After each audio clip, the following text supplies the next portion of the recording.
grasp. Treading water that they drowning. My head on a swivel. Yeah. It's only really my surroundings.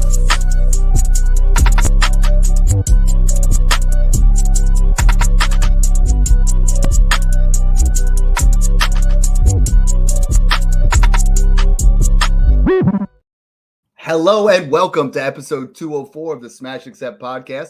I'm your host, Michael Royer. You can follow me on Twitter at DynastyDadFF. Chopping it up with my boy Snoog today, talking about quarterbacks. Right now, quarterbacks are the position that, have elevated you guys into the playoffs, won you championships. Last year, we hit on some of those guys ahead of time. Today, we're going to talk about the new Dynasty Top 12. We're going to include rookies, guys right there on the fringe. I'm excited to chop it up with my man, Snoog. How you doing tonight? We're doing good, Dad, and you know what time it is. It's rookie season. We've been doing tons of rookie tape, film, and just digging through all of that. We're starting with the wideouts. We're going to go right into the running backs. Very strong wideout class, so we're going to really highlight on that this year. Stay tuned for that. Dad and I are going to do a lot of collaborations on that, so I'm so excited to just dive into what I love doing most is the rookies. Hopefully, Smash Accept makes an appearance at the NFL draft this year. That's in the talks. We'll see how that goes. But that and the combine, baby, I'm ready to go. And speaking of rookies, I mean, Mel Kiper had his latest mock out, and you see the craziest thing, Snoop. We've been saying 2024 class is going to be special. He has 12 rookies going in round one. 3 quarterbacks going 1, 2, and 3 as of right now, with Caleb going 1. With Jaden Daniels going to Washington at 2, and with Drake May going to New England at 3. And, when we start talking about our top 12 to 15, I mean, I have all 3 of these guys in my top 16 dynasty quarterbacks, and we're going to break that up. But, I mean, what does this do for rookie drafts? I'm starting to put my head together here, and it's like, Marvin's still at 2, but I have a hard time not putting May and Daniels up there at 3 and 4. If they get that kind of draft capital. I mean, this is the kind of year where if you were in a rebuild process and you need a quarterback and you need a wide receiver, man, you are in for a treat because you're going to get some absolute studs. Looking at the rest of Kiper's mock, and he has, 7 other wide receivers in that area or 8 wide receivers. I mean, this is going to be a class that is absolutely put you in position to be relevant for a long time. Yeah. And Dad, the craziest thing about this class is I think we can finally admit that the strength of this class from an NFL perspective is fully benefiting fantasy football. It's the wide receiver position, the quarterback position, and then you got Brock Bowers. You got a couple tackles that'll sprinkle into that top 10, but I think there's a really good chance that Drake May, Jaden Daniels, Caleb Williams, Marvin Harrison, Malik Neighbors, Rome Odunze, and Brock Bowers. That's 7 players. And I said Jaden Daniels. 7 players fall into the top 10 and 12 in this draft. And you're talking about guys that are going to be, I mean, last year's class, we knew those would be top 3 round draft capitals. If you could still buy those top 7 rookie picks, I feel like all of them are going to be round 4 or higher in startups. And people don't quite realize that yet. I mean, I had a couple offers in there of, some rookies that panned out pretty well. I sold Jaden Reed for the 107. Smash. If I can get Rome Odunze for that's not the same level. Jaden Reed, and I know our boy Fleming is going to be all over us on that, but I mean, it's like, yeah, he's good, but he's not that level good, and this class is going to be great. My question for you is, all offseason, you and I have said May is 2 and Daniels is 3. If Daniels goes to Washington, and May goes to New England, does that shake that up for you? Because New England's interesting. Like I thought Belichick was kind of holding people back. The weapons aren't quite there. Washington has some nice weapons. They got Dotson, they got Terry McLaurin, Curtis Samuel, if he comes back, like that offense, I think what we saw they could do with Sam Howell, I think could be a more beneficial landing spot for these guys. Yeah, and I think it's almost confirmed Ben Johnson going to the Commanders. I saw that today from a report. If that happens and they draft Drake May, things are going to get pretty in Washington within the next 2 to 3 years. And I mean, Drake May, that's a Justin Herbert prototype right there. He's got the absolute cannon arm, accurate, can make any throw he wants, off platform in the pocket, and he's mobile. So Drake May is a prospect that I'm really high on. I like him a lot as a quarterback. Jaden Daniels, I go back and forth with. I haven't had time to completely dive through his tape. 5th-year prospect, was terrible at Arizona State, was terrible in his first year at LSU, and then all of a sudden he was a Heisman candidate. Yeah, and won the Heisman, and he was phenomenal. And he doesn't. For me, it's like he started out as like 106 in the process, but if he goes top 5, we got to put him in that same area as Malik Neighbors, and I mean, as much as I love him and Bowers, You know how it is. Superflex is what wins you championships. And, we've hit in the past on our guys. You and I were all over CJ Stroud. And every year I go through these process of trying to make sure we get the right quarterbacks. And a couple of them, I was like, all right, maybe we should diversify a little bit with Bryce Young. But this year's class, with Caleb Williams, with Drake May, with Jaden Daniels, and there's some other guys in there, some under the radar type of, you got Michael Penix Jr., we have JJ McCarthy, we have Bo Nix. There's going to be 6 potential starters out of this class. If not, I think at least 4, because in that latest mock, JJ McCarthy to Seattle at 16. There's going to be a scenario where with all these wide receivers, with all these quarterbacks taken, the first running back might not go in your Superflex draft until those early seconds, or some studs like Adonai Mitchell fall into that second round.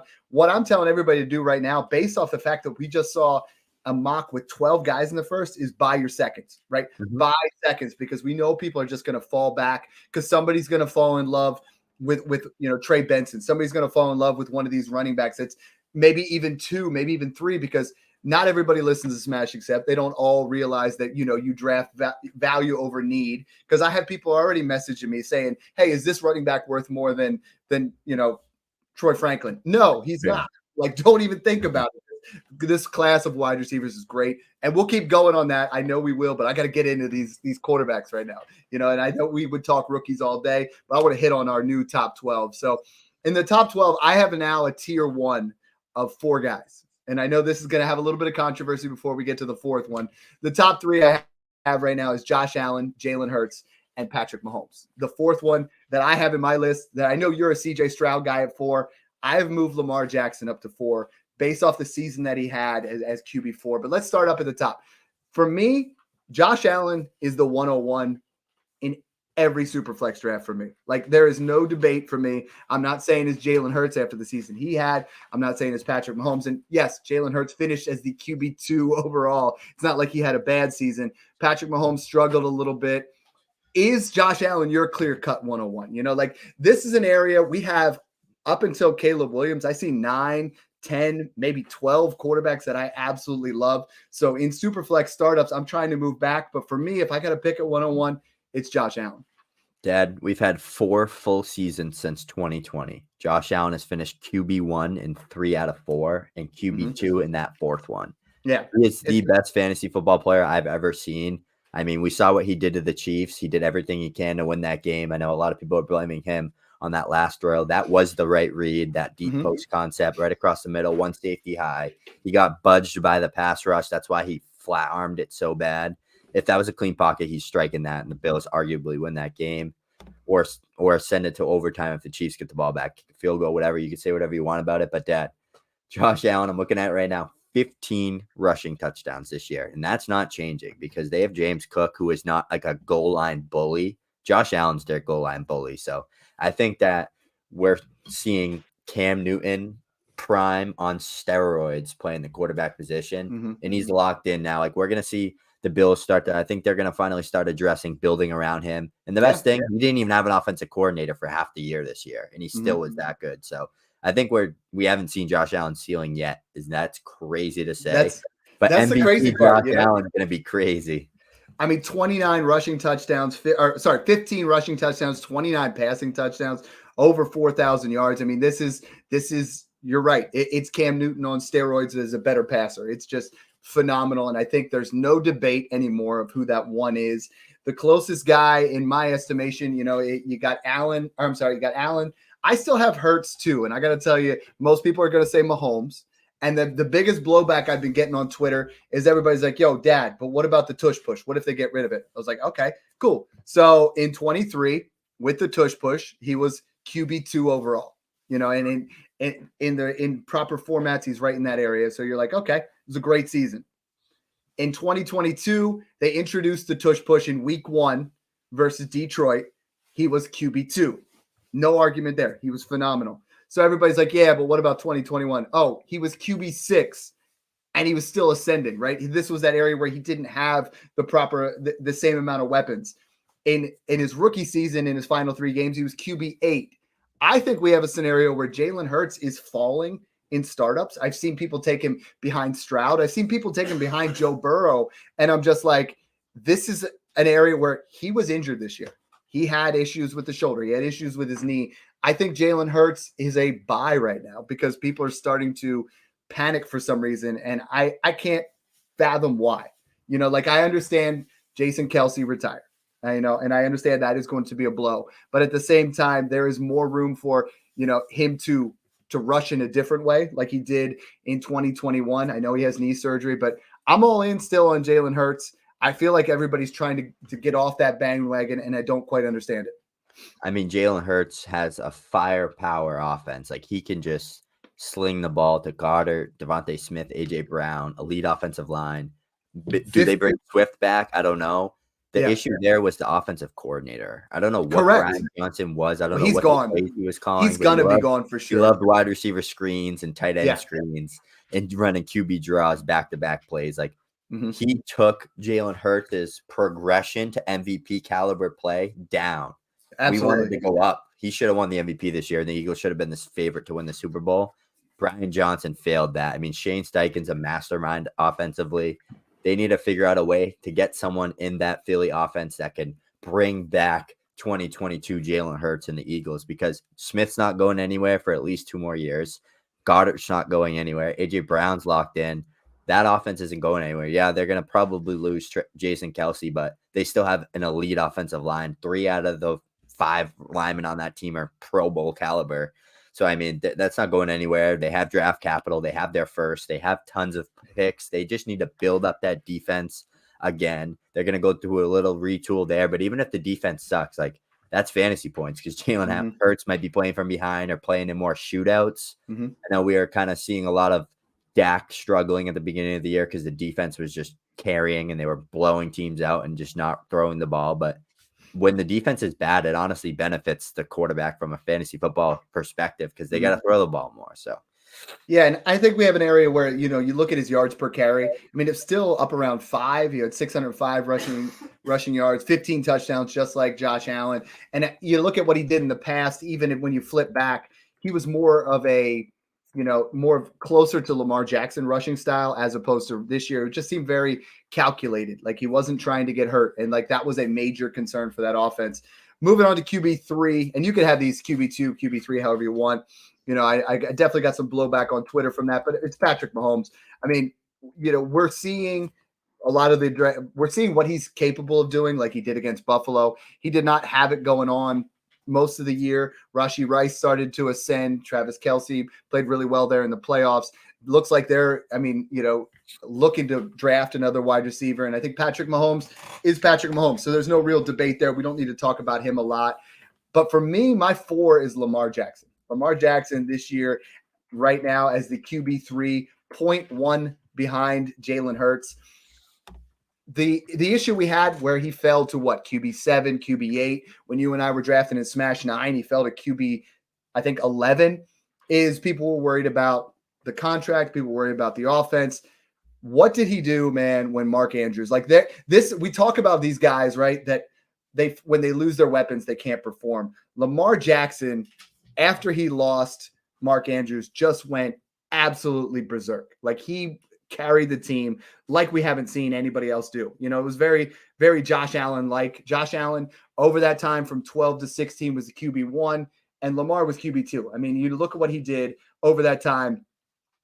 He was QB1, QB10, QB8, QB1, and now you see what he's doing in the playoffs. It's like, is this a scenario here in my mind where this offense is starting to click now, right? Like we were not giving him the credit that where credit was due, where this is a new offense under Todd Monken. He was trying to just, control the game. They have a great defense.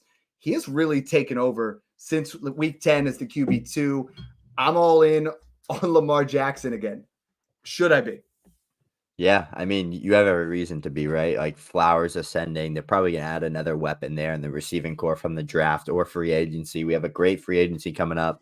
Seeing a guy like Ayuk or T. Higgins or even like a Hollywood Brown, if he went back to the Ravens, that would be phenomenal. But I think if we saw like an Ayuk go there with Flowers and Mark Andrews, and then you got Likely, that would be some dangerous Lamar Jackson football. I mean, Lamar is, like you said, Todd Monken comes in, new offense, completely new to Lamar from what he's used to with Greg Roman. Now we're seeing him get used to that offense. It took him a little bit to adjust, But it's funny to say that he adjusted when Mark Andrews got hurt. And I mean, he smoked he smoked the 49ers, he smoked the Dolphins, he smoked the Texans in the playoffs. He beat on a lot of good offensive teams, and that defense is no joke. So having a defense that good gives Lamar a lot of good situations and gives him the ball back a lot. Like the Ravens had possession of the ball a ton this year. The issue with Lamar was no rushing touchdowns. Like Gus Edwards was the death of Lamar. Lamar would have probably put up 450 plus fantasy points if it wasn't for Gus Edwards. Maybe there's a scenario we see that again, but that's where I'm a little worried about Lamar is he's getting. Yeah, I mean, if you look, he only had 5. He had 2 games of 2, 1, and then he didn't score from week 8 on, which is to me, Snoop, the most like eye-opening thing out of this is passing wise.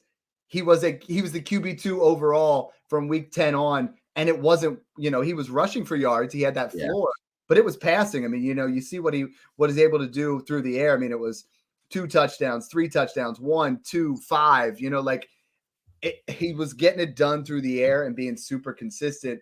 And I think the rushing upside that he has is the only reason I have him slightly above CJ Stroud. And I know that's against consensus. Everybody wants CJ Stroud. And a lot of people right now, I mean, you go and keep trade cut, they got it Allen, Mahomes, CJ Stroud in a tier, and then it's Lamar, Burrow, and Jalen all the way to QB6, which makes me throw up in my mouth. But, that's where they're at.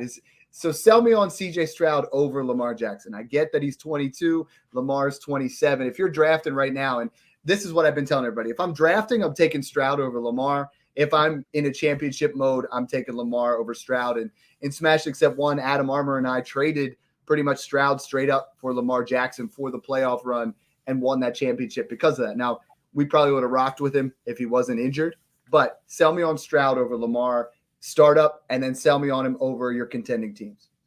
Yeah, so I think the best way to look at it is address your team. If it's 4-point passing, you got to go with Lamar. If it's 6 points, I'm going with Stroud. I mean, that's so big. People don't understand that. Is like the rushing upside of a 6-point or 4-point passing changes everything, right? Yep. CJ Stroud had 4,100 yards in like 14 and a half games. I'm looking 322 points in 6-point passing. Lamar had 374. So he was off by like 50. Stroud was averaging 20, 21, 22 points per game in 6 points. So like CJ Stroud had very similar of a year as Lamar Jackson did. If you break it down from a fantasy football perspective, and he missed time and he's a rookie on the Texans. That was the second worst team in the NFL last year. He didn't have Tank Dell for half the year. I mean, I just think Stroud's a different player, man. I mean, he brought that horrible Texans team last year to the playoffs, won a playoff game against one of the best defenses in the league.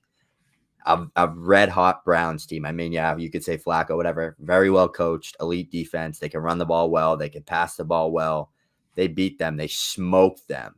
And I know they got smoked by the Ravens, but playing against a defense that good. Ravens have the best defense in the NFL, and one of the best defenses I've ever watched, probably since Legion of the Boom Seahawks. They look phenomenal. They're attacking the ball well. Texans could not run the ball to save their lives. Stroud had no time in the pocket. That's the result you're going to get. Stroud's still very young, but from a fantasy football perspective, 4,100 yards in 14 half games, that he was going to he would have had the most yards in the NFL. I think he only needed to average like 190 yards for the last 2-3 games to hit that. And he was averaging 275, which was the most in the NFL. 22 years old. The team's only going to get better. They're only going to add more. They had their whole offensive line was banged up all year. Context is needed when you're addressing these two. And I mean, Stroud's 6 years younger, and I don't know, the 6-point passing matters a lot because Stroud's that guy that could throw for 40 touchdown passes with a healthy Texans offense. So give me Stroud. It's a friendly debate. It's 4.5 years. But is the potential and almost guaranteed loss of Bobby Slowick going to change CJ Stroud a little bit? I think he tailored things very well for him. I think, we've seen young quarterbacks, and I love CJ Stroud. I do. So I'm not he's one of my most owned, if not my most owned dynasty quarterback from the way you and I drafted this past year. Do you think that holds him back a little bit where he, going through year 2, another offensive coordinator, or you think, the coaching staff just brings somebody in obviously tailored towards CJ Stroud? And I think Slowick, they're talking about going to Washington. If they get him and they draft May, I mean, sorry, I'm just getting excited, getting ahead of myself. But do you think that holds back CJ Stroud a little bit this year? Or you think It's definitely a rock in the road, but if anybody's going to overcome that adversity, it's CJ Stroud. I mean, I love the he kid. is just always like going into the Georgia game. What did everybody say? He's going to throw a bunch of picks. He's going to get embarrassed. He absolutely dominated that defense, which was the best defense in the country that has seen in a while. Mhm. He's always proving the doubters wrong. So I think Slowick was a great offensive coordinator this year. He did a good job scheming things to the strengths of their players, but I don't think the OC is going to be the death of him. Like, I think they know the concept. They know the strengths. He can play football. He played at Ohio State in that type of system. He played with Slowick and the Texans. He was great at both levels. I think that there's so many good coaches. Like, you got Pete Carroll, you got Mike Vrabel. There's just so many, like, maybe one of those guys would take an OC role if they had to. Like, you never know. There's so many good coaches right now with how many coaches are just getting fired and revamping teams and all this stuff. We could see a scenario, or maybe it's like a wide receiver coach on the Texans. Someone steps up, like, you never know, someone familiar with the system. I think that the Texans are in good hands. They have tons of draft capital coming up. I think they're going to get Tank Dell back. They're going to have Nico Collins, both on rookie deals, and then they're going to probably draft a wideout in round 2 or 3 to pair with those guys, just with the Tank injury, because you can't really rely on like John Mechie and Robert Woods like they did this year. I mean, those aren't guys that are going to make plays for you when you need to. So I think they're going to just continue to build around him, build up that defense. D'Amico Ryans is amazing. Like, he's an amazing defensive-minded head coach. That defense is going to be built up and ready to go. So I think that team's going to have a lot of success.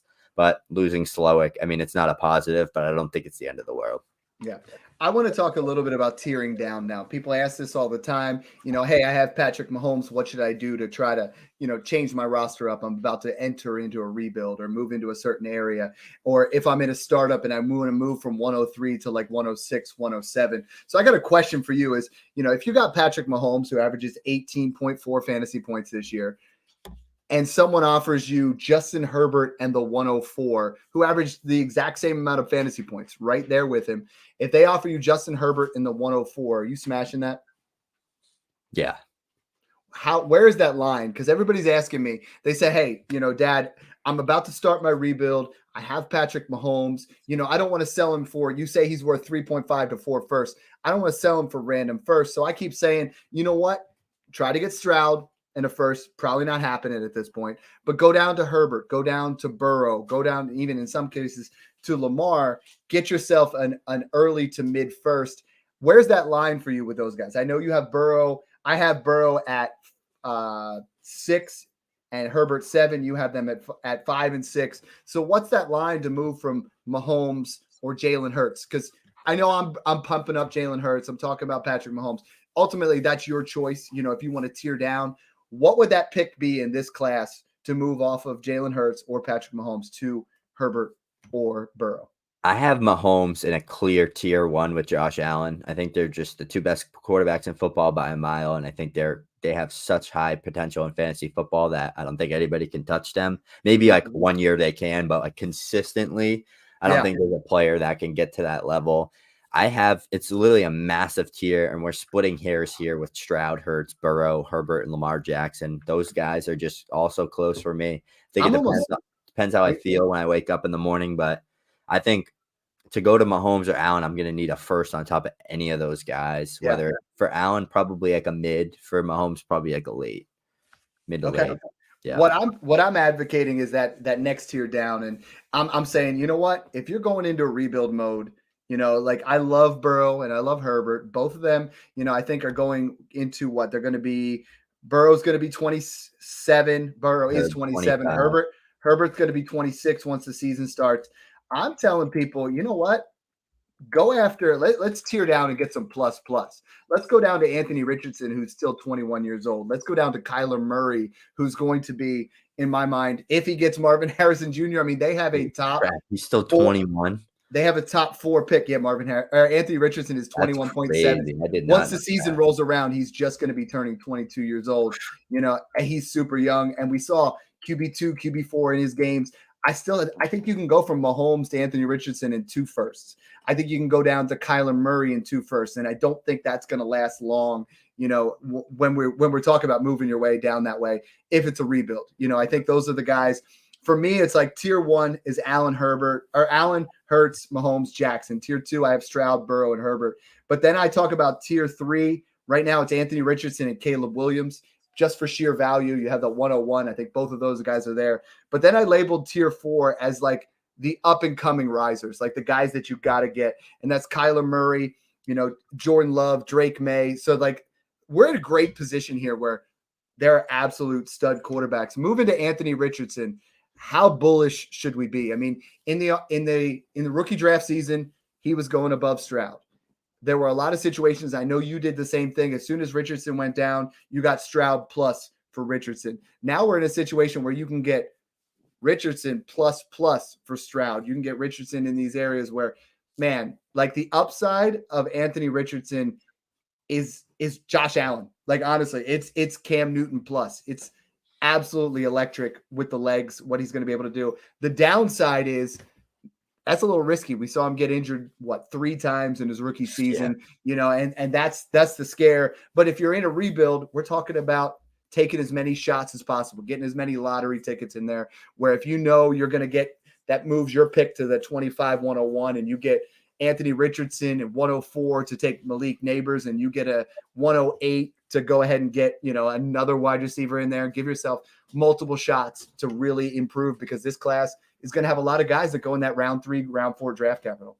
We saw what Steichen did with Justin Herbert. We saw what he did to Jalen Hurts. We're going to see what he's going to do. I think that's what he's going to do, man. And I mean, we have Josh Downs there. We have Jonathan Taylor on a contract. We have a good offensive line. We have Michael Pittman there. Pick Things 15. are only going to go up. On Mel Kiper's mock, they had your boy Brian Thomas Jr. going there. Like that, they have not scratched the surface on the potential of Anthony Richardson or this offense. I think the absolute best pick for that team would be Brock Bowers, but I do not see it happening because I don't think they're in range. I don't think he falls that far. But if you added Brock Bowers, vertical threat, and underneath ability yards after catch with Josh Downs and Michael Pittman for Anthony Richardson and a Shane Steichen-minded offense, I mean, Anthony Richardson had 4 rushing touchdowns in 3 games as a rookie. He was 20 years old. And there's no denying he wasn't a raw player coming out. Like, he was a raw player, all the talent in the world, but he had to put it all together. And I mean, he was early on, like his first few games in the NFL, he was showing that he could be in that mold. And I think we would have seen some crazy weeks from Anthony Richardson in the last, like Gardner Minshew was winning games and they almost made the playoffs. Like Anthony Richardson would have been making a splash for that team. And I don't see a scenario where he ends up being a bad player. Like, I think he can make every throw. He can make the long throws. He can throw on the run. And the best thing about him, which is like one of the most underrated statistics that you can look at for a quarterback, he does not get sacked. He doesn't get sacked. Avoiding sacks is one of the best stats when addressing and evaluating a quarterback. We saw Stroud doesn't get sacked. We saw Anthony Richardson doesn't get sacked. We saw Mahomes and Josh Allen. They don't get sacked. Players that don't get sacked and they can avoid pressure and they can throw on the run and they can throw under pressure. We saw some crazy throws Anthony Richardson made at 20 years old. He's only ascending up from here. It's that quick release and his ability to run. I mean, he gets the ball out of there quickly. So I want to talk real quick because I think there's 3 guys that you could argue are equivalent of the 101. Right now I have 8 guys above the 101, with Caleb as my QB9 right now. And that's more of a value thing than the actual quarterback as we stand. But I want you to keep one, trade one, cut one. Anthony Richardson, Caleb Williams, and Kyler Murray. Because I think I really want Kyler Murray everywhere. He was my biggest guy in the offseason last year where it was like, dude, this is like stealing. Like, you're getting him in the 3rd round. Now he's still going mid-second round in startups. And it's like Kyler Murray not too long ago was a 1st-round Dynasty startup pick, and you're getting him at extreme value. So keep one, trade one, cut one. Kyler, Richardson, Caleb, go. I'm going to keep Caleb just because I think the value and the player he is as a prospect coming into the league, he has a chance to be in that like fringe Josh Allen, Mahomes-ish tier, like right up there with like Stroud, Hurts, the Lamars. He is a phenomenal player, the way he creates off platform. I look at him like a Kyler Murray reincarnated, a younger version. And like he goes to the Bears and he throws to DJ Moore and they have all this firepower. They have pick 9. They have a bunch of seconds. They have a bunch of firsts. they're loaded and they're only making moves. Shane Waldron, the new offensive coordinator there for Chicago, they're making moves. And I think they're ready to finally step up as a team. I mean, we saw what Fields could do there. Caleb Williams is better than Fields. Like, it's that simple. Mhm. I'm gonna And go I with think they're going to end up. I mean, in that mock, they got Neighbors at 9. You know, and it's just like, dude, that's all Yep. systems go. So I like that. And I know there's a lot of people detracting off of Caleb Williams, and they're like already talking about how they want to take Marvin Harrison instead of Caleb Williams. And it's like, dude, the super flex position, you're getting a guy that's already top 10. Wait until draft day and think about it. You know what I mean? There is still a scenario where Marvin Harrison Jr. goes to New England with no quarterback in sight. And you're like, okay, we're going to have to wait here a little bit, where Caleb should be hitting the gates pretty hard right off the bat. So you're keeping him. Yep. Who you trading, who you cutting? I have a clear tier. So I have Caleb Williams at 8. I have Kyler at 9, Richardson at 10, Love at 11. So I'm going to go with keeping Kyler or trading Kyler and cutting Anthony Richardson. I think it's splitting hairs with all those guys. I think those, like, right after those 4, I think there's like a big tier to the next, like the Dax, the Purdy's, the Lawrences. But I just think Kyler Murray, Dad, we talked about it before. What's going to happen at 11 or at pick 4? We're going to see Marvin, baby. Marvin and Malik Neighbors as Kyler's new number 1. Things are going to get crazy there. So I'm excited for that, honestly. Yeah, that's gonna really. I've been telling everybody, if that's what happens, the stock on Kyler Murray is going to instantly go up, and it's almost writing on the wall kind of thing. No matter what he gets at 4, it's either going to be an elite offensive lineman, or they're going to go get Marvin, or they're going, you know what I mean? I think there's an area where it's like, we know Kyler Murray value is definitely going to ascend for sure. So now we've hit that top 10, and right now you and I have we have the same guys in the top 10. It's not identical, but as far as how we have things, it's Allen, Hurts, Mahomes, Jackson, Stroud, Burrow, Herbert, Richardson, Caleb, and Kyler. We both have those guys in the top 10. I think there's the biggest value out of all of that is Kyler Murray, because no one's taking him in round 1 of startups right now. Like, I've seen dozens and dozens of startups. And by the way, Smash Accept Lucky number 13 is going to kick off in early February. If you guys want to be a part of that, you got to make sure you're in the Patreon right now. Last night, or actually tonight and last night, I updated every single player value. And the way we have it listed in there, you go in and you see the quarterbacks, you see the tier 3 is worth a 101 plus. And that's, player X, Y, and Z. Tier 4 is worth a 102 to 103. Tier 5, and we value every player for you. Snoog's got all his rookie rankings in there. I got my rookie rankings in there. There's content really to just eat up and get yourself into position. And I think now is the time to join. Now is the time where you get all the rookie content. You're going to get a room of people talking 24/7. Right now, almost 150 Dynasty managers in there just talking shop all the time. So like, this is when you guys want to get in there, especially if you want to try to be in Smash 13. Try to. I only took down 3 of the Smash championships, but come in there, play against me. I don't know if Snoog's going to be in this one yet. We haven't talked about it, but we move on to the next one. Now is where it gets a little bit interesting. Because I think from 11 to 16, maybe 17, it's very similar. You get into this area right now. My 11 is Justin Fields. My 12 is Jordan Love. My 13 is Drake May. I think you get into an area where we're talking sheer value now, Snoog. It's like May's going to be the 103 in some leagues. If it's a 2 quarterback league, if it's a 14 team, there's definitely an argument that Drake May could be the 102. I think we go down a little bit to the next tier for me with Trevor Lawrence, Dak Prescott, Jaden Daniels, who's going to be in that 103, 104 territory, and Brock Purdy. So talk to me a little bit about your favorite out of that group. I think this is where we really separate the men from the boys.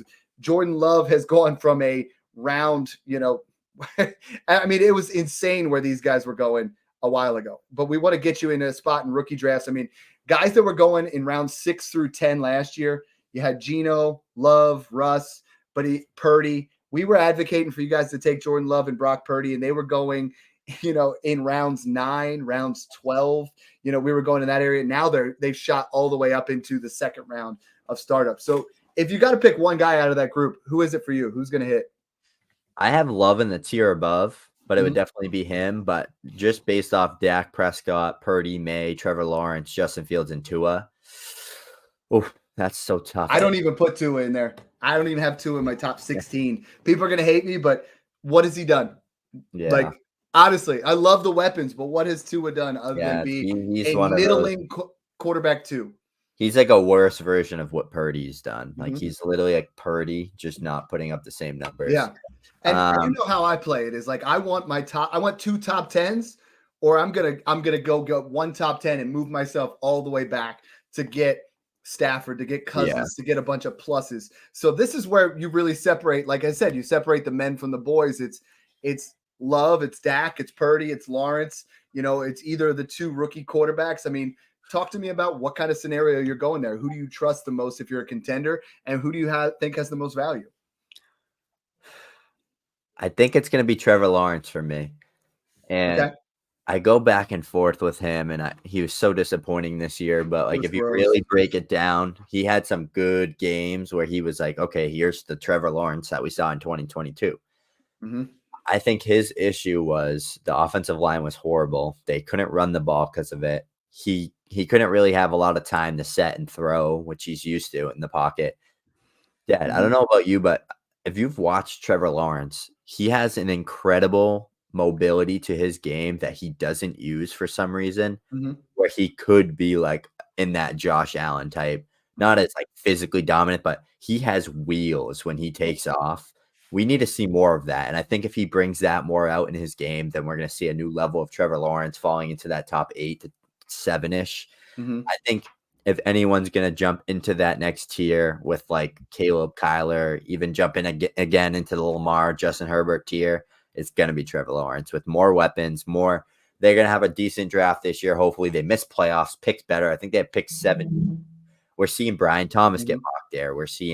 I saw Keon Coleman, which I don't love. I don't know why he's going so high, but we saw him mocked there. Like, it looks like teams know that it's tackle Mhm. or it's wide receiver for the Jags or it's cornerback. So Well, we're we just going had to a see that stretch. as better next year. So It's a tale of like 2 seasons for Trevor Lawrence. I mean, you look at, weeks 11 through 13, QB1, QB8, QB8. At the end of the season, couple, QB 21 or QB 26 performances. It just wasn't what we were looking for. I mean, he only had 1, 2, 3, 4, 5, 6 multiple touchdown games. He had two games with 0 touchdowns. I love Trevor Lawrence, the talent. Trevor Lawrence, the talent reminds me a lot of what we're seeing with Caleb Williams. Is he ever going to literally match what the hype is? I think Trevor Lawrence has become a buy because to a lot of people he's outside the top 10 dynasty quarterbacks, and right now I have him outside that. I have him as QB 14, which is insane. I think he's a value where you can get him. I mean, right now, Keep Trade Cut has him at QB 11 at 24 years old, right behind Kyler and Jordan Love. I put a poll out there for Jordan Love versus Trevor Lawrence, and it was 60-40 before the playoffs in favor of Jordan Love. So Jordan Love has just ascended to a point where he is very difficult to buy for me, because I was buying him everywhere in rookie drafts 110, 111, 112. Now it's like, dude, you're going to have to pay, in one of the leagues, the guy wanted the 104 plus a 25 first for Jordan Love. And I'm like, I can't do that. Like I am out. As much as I love Jordan Love, I'll take him in a startup, but trying to buy him now is like, you've only almost missed that window sometimes. We talk about it a lot with a guy like in the past of a Kyle Pitts or a guy once Jalen Hurts ascended, once a guy gets to that certain level, you can't really buy him anymore. It's not a smart, prudent buy to go out there and pay a mid first plus another first on top of that to get up to Jordan Love. But on the flip side, 25 years old, did we just see the beginning of what he can do? The weapons look great. He is loaded with young talent with Christian Watson, Jaden Reed, Romeo Dobbs, Musgrave, Kraft. There's a lot around him. How high up should we be taking Jordan Love? Right now, Keep Trade Cut has him above Kyler Murray. I just can't do it. no, I can't do it either. And we're about to see him get paid, right? Because he's on his contract year. I mean, he was a first round pick, so we could technically get the 5th-year option, but I think they didn't give it to him, right? No, not yet. Yeah, so who knows there, but he definitely deserved to get paid. So we're probably going to see at the very least like a 3-year, like Daniel Jones type contract. So he's going to get the contract. He's going to be the guy there with LaFleur. I mean, he's only getting better. It was his first year as a starter. phenomenal arm talent. He's a gunslinger, which leads to a lot of fantasy points because he's willing to take those risks and attack the ball downfield. Mm-hmm. And that they're schemed so well, that offense. I mean, we see Bo Melton, Jaden Reed. We saw so many busted coverages in games like the Niners and the Cowboys. So Jordan Love's goal is to sit back there and throw the ball forever. And Mike LaFleur's goal is to scheme up that offense and get players open, and it's working. So we're going to see that only get better, hopefully. And that's why I have him in the tier with Richardson, Kyler, and Caleb, because he's like a Justin Herbert light to me. So you'd He's pay like the 101 for Jordan Love? I wouldn't. No. 102? No, I'd take Marv over him, but I'd take him over Drake May. Okay. All right. I think Drake May. It's all about how you do your tiers, right? Like mine are always, I look at it as like, this is the tier that's worth the 101. This is the tier that's one. So I understand what you're saying, because I have him one spot. I have Kyler 10, Fields 11, and Love 12. And I think right now I'd be willing to pay the 102 for Kyler, but I want Marvin wherever I can get him. And I would pay the 103 for Fields and Love. And I know I'm higher on Fields than anybody. I've always been, but I think we see a scenario where he gets traded.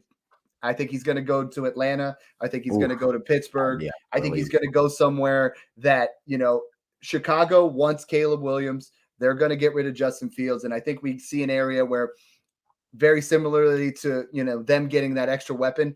There were some games, he took a ton of sacks. There were some games, though, that he looked absolutely legit. And the ceiling on Justin Fields, you had said, Lawrence is that guy for you. I still believe it's Fields.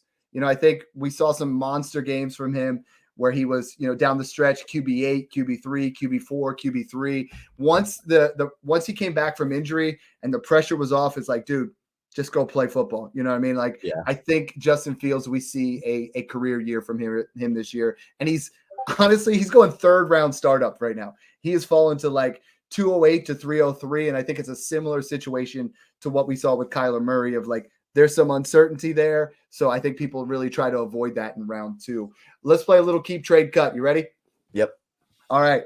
So we'll go Drake May, Trevor Lawrence, and Brock Purdy. I'll go keep Trevor Lawrence, trade Purdy, cut Drake May. Just because we don't know what's going to happen with Drake May. Like, I mean, I can't take him over those guys until I know where he's going to be and I know the coaching staff and the weapons he's going to have. Because look at Bryce Young. Look at, like, all these quarterbacks that – look at Trevor Lawrence's rookie year. Like, we avoided those situations because quarterback takes a massive hit if they suck as rookies. They'll like Bryce Young. They'll still be like 4th round startup picks. Bryce Young now is going from 102 down to now maybe 111, where you can get things. And one thing that I put out there, and I've been trying to do this a lot, and you've been nailing the rookie content. I've been trying to put, you know what, if you have this pick, right? You and I love doing rookie drafts, but some people are out there and they say, you know what, Dad, I don't like making that pick. Like, I feel like there's too much pressure there. For me, I said Anthony Richardson is the 101. Kyler Murray's worth the 102. Love and Fields are worth the 103. For me, Lawrence and Dak are worth the 104. And then Brock and Tua are worth the 105. And then there's a huge gap. Like, I feel like there's a big gap in between there. Would you pay the 105 for Brock Purdy or Tua Tagovailoa right now? That's my biggest struggle is, in the Patreon, I rank Jaden Daniels over Brock Purdy and Tua Tagovailoa because I think he is going to get drafted in that top 3. If he does, and this is a fluid process. We're trying to just give you the information and say, this is what these rookie picks can get you. It's ultimately your decision. But if you had to choose between the 105 Brock Purdy and Tua Tagovailoa, what would it be for you? I take Purdy. I think the quarterback position is one of the most, like, it's one of the, like, lottery ticket positions where you're playing with a lot of fire. And you're taking Jaden Daniels to the Patriots over Brock Purdy on the Niners. Like, not a question. I'm not doing that. And I will never do that. For me, my rankings Atlanta land Daniels. If Atlanta lands them with the new coaching staff, say it's Bill Belichick and Daniels there, right? It gets interesting there. But it's like you're better off just taking that 105 and trading for a Kyler Murray, a Jordan Love, and Anthony Richardson and adding on it than trying to play with Drake May on the Patriots or Jaden Daniels on the Patriots or on the Commanders. Yeah. It's Caleb Williams is the only quarterback in this draft that I can look at confidently and say he will not be bad in the NFL. Yeah, There's zero chance. I don't care where he goes. He will eventually be a good quarterback. I think you can say that with Drake May, but you cannot say that with Jaden Daniels. Yeah, I'm very close there with you. And I think there's a value gap. There's not a single quarterback at 106, 107, or 108 that I would trade for. I'm just not. No, I would use those picks to trade up and to move into certain areas. I have Jared Goff worth the 109, Deshaun Watson worth the 110. And then it's like even towards the end, like Bryce Young, maybe the 111, 112. And I'm low-key buying Russell Wilson when we get to draft day at 112 because I think Russell Wilson's a guy we could see in Atlanta. Russell Wilson's a guy that's going to go somewhere else. So there's a lot of quarterbacks. This is a moving pieces all the way around. But I like to at least look at where we're at. You know, you want to hold on to those draft picks as long as possible. But there's a scenario, like you said, where you potentially trade the 105, 106 for Brock Purdy right now. And then Brock Purdy gets paid. Brock Purdy's the 49er quarterback of the future. And then Jaden Daniels goes to New England and you're like, man, I'm glad I made that pick. You know, and that's, are you risk averse? How do you want to play those kind of things? That's a very difficult one. The guy I want to talk about real briefly that I put another piece out today was on Dak Prescott. What are you willing to pay right now for Dak Prescott? I mean, you look at what he has done this past year as a quarterback 3. Last year was what people are starting to still focusing back where he was QB 13 and had his worst season by far. But you go to 2021, QB 7 with 37 touchdowns. And in 2020, when he played that brief season of just 4 games, he was the QB 1. We saw what he was able to do with a new offensive coordinator, QB 3, 4,500 yards, 39 touchdowns. Right now in Keep Trade Cut, he's the QB 15. His value is equivalent of the 106. I am smashing Dak Prescott over the 106 everywhere because he's 30.7 years old. This is not an area where this is a quarterback I think plays 31 through 35 still in his prime of a back-end QB1 where you can get him on a discount. Dad, let me ask you this.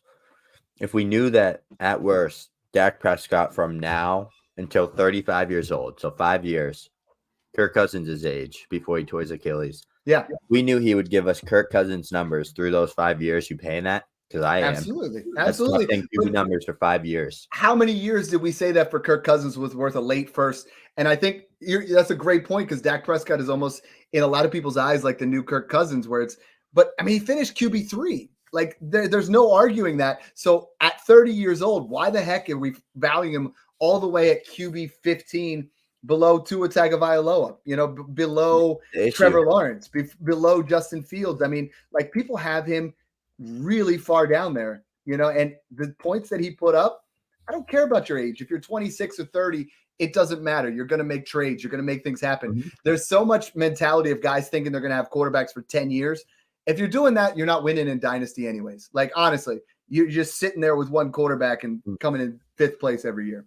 And the issue, Dad, when you look at the Kirk Cousins and those type of the Dak Prescotts, people mix up NFL and fantasy football. Like that's why everybody tells me Jalen Hurts is garbage. Kirk Cousins isn't a winner. Okay, so you're going to give me him for the 201 and I'm going to get 5 years of top 10 fantasy football numbers because I'm not an NFL GM. I am a fantasy football player. Mm-hmm. You can separate those worlds. They relate to each other a lot, but they also don't because winning means nothing with fantasy football besides if your team is winning. Thank you. So that's what I would say is I don't give a shit if he loses to Jordan Love in the first round of the playoffs. I don't care if he doesn't make the playoffs. He's thrown 4,500 yards and 36 touchdowns. Like Justin Herbert, he's not a winner. He's trash. All right. He threw for 5,200 yards and 40 touchdowns and put up 450 fantasy points at 22 years old. Yeah. That's what I care about. But what I'm saying right now with quarterbacks like Herbert, like Dak, buy the floor right now and enjoy the ceiling. Like you're buying him at 106. You're giving up Bowers or Ndunze, which is great. But Dak Prescott is putting up legitimate QB1 numbers. So if you're in that area that you can make those moves, I'm all in on that. I have no problem buying him, and I'd be willing to pay up for him. Like I started putting out a couple of the trades that I would make, and I want to get your opinion on some of these because I was like, these are the insulated trades. Now is the time to make insulated trades for quarterbacks. Would you rather have Dak Prescott and the 105 or Justin Herbert? Dak. It's right. But I put that out there. I messaged a bunch of people. They're like, Herbert, smash. And I'm like, you're getting the points of Dak. And then at 105, you're getting Bowers. You're getting Neighbors. You're getting something legit. Dak Prescott and the 202 or Trevor Lawrence. Dak. Right? Like, same thing. All of these I've been asking. Dak Prescott and 2 random 25 firsts or Lamar and a 25 second. Dak clears. I take Dak and 1 first for Lamar. And then I would be willing to put a QB upgrade, add a 24 or 25 first to Levis, Russell Wilson, Derek Carr, Geno Smith, any of those guys plus a first for Dak. I feel like that's absolutely winning. And using those are guys I'm trying to get off of Will Levis. I'm trying to get off of Derek Carr. I'm trying to get off of Geno Smith in this offseason because I feel like it's a ticking time bomb with all of them. Yeah, and Dad, I think there's a real world scenario. Dak Prescott plays in the NFL longer than Lamar Jackson. Yeah, I think that's very easy to say. Mm-hmm. And right now I said I'd pay, anything. I'd pay 2 late 25 first for him if I was a contender and they were truly going to be late. The tricky part is when you get into a rebuilding team because he's 30, because the public perception is going to change. These are the scenarios where I said, if I could get the 103 or the 104, I would do it. The 105 plus a 25 second, the 106 to 108 plus a 24 second. I think there's a scenario here where you get potentially, if you're trying to rebuild, and I know this sounds crazy, but I sent an offer today for the 105 and Kirk Cousins for Dak Prescott. Kirk Cousins is out of sight, out of mind. But if Belichick goes to Atlanta, Cousins comes in there. I mean, I think Cousins is that automatic value bump. Him and Aaron Rodgers are the value right now that I'm looking at in Superflex startups, the value that I'm looking at in trades, where the writing's already on the wall. The value is going to increase to a late first as soon as they sign.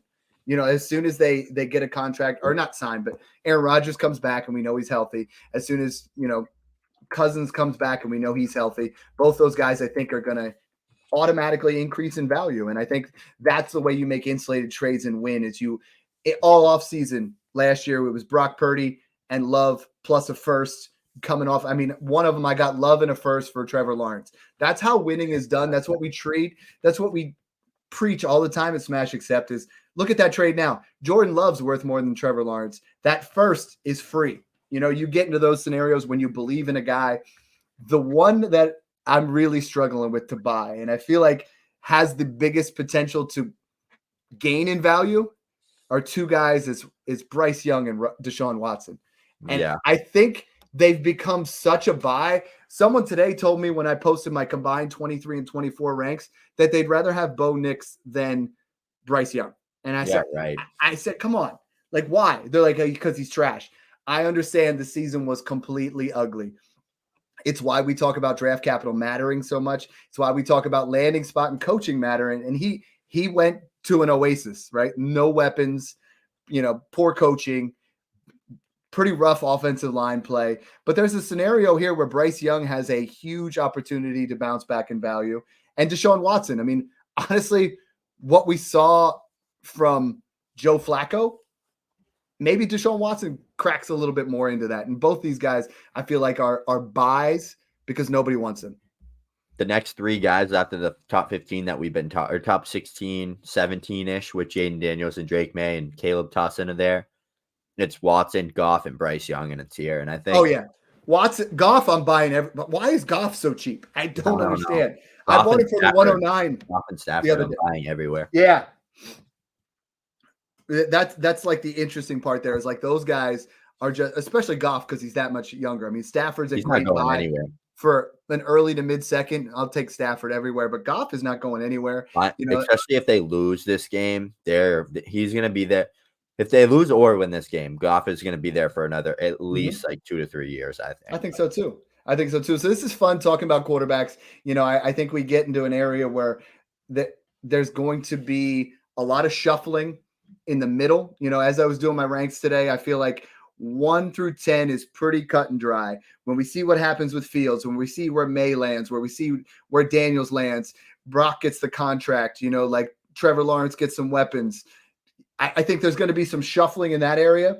I think the way to win is just to, alleviate some of that risk. There's so much risk at every position. When we talk about rookie drafts, hit rate being about 50% in the first round, quarterbacks is the most difficult one. And this is why we always talk about, last year I had the 102 and I traded Bryce Young, who was the 102, and my 24 first, which became the 112 for Jalen Hurts. It's like, there you go.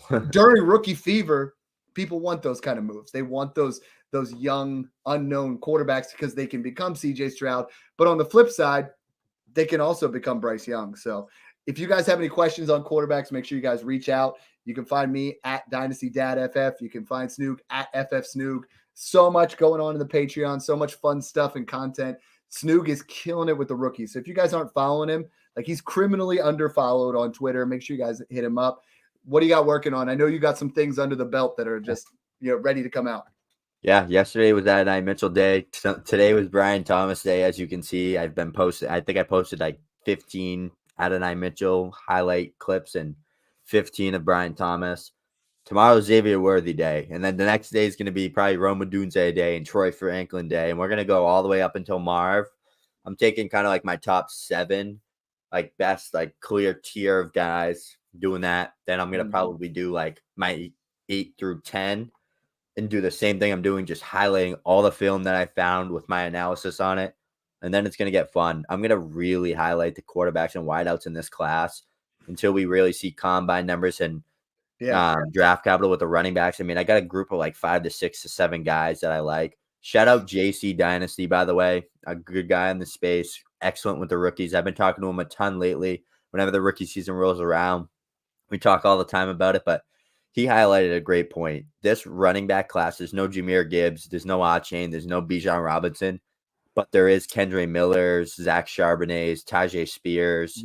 There's a lot of those guys. Like, we are second round's going to be loaded. We're highlighting like Tank Bigsby, Roshan, and like those guys. There's like 8 to 10 of those guys. Like, I think there's a lot of guys that are like capable of being starters and like role players, where you got like Benson, Corum, Brooks, you got all these guys, Estime, Bucky Irving, like there's a bunch of these guys, Braylon Lowen, you got all these running backs that are going to come in and have roles, and they're talented. Maybe some of them have great combines and get day 2 draft capital, early second round.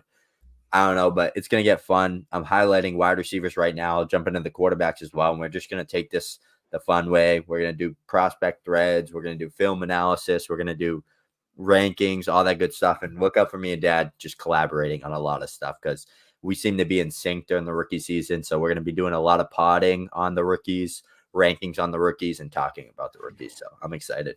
Going to be fun, and the biggest takeaway is buy those seconds. If there's that many running backs that are good, and we're talking about my 1 through 12 right now does not have a single running back in it, that means people are they're going to stretch. They're going to get guys that are stud wide receivers that even, fall into the second round. So thanks for tuning in, guys, and enjoy the process. Woo! Rookie talk, baby.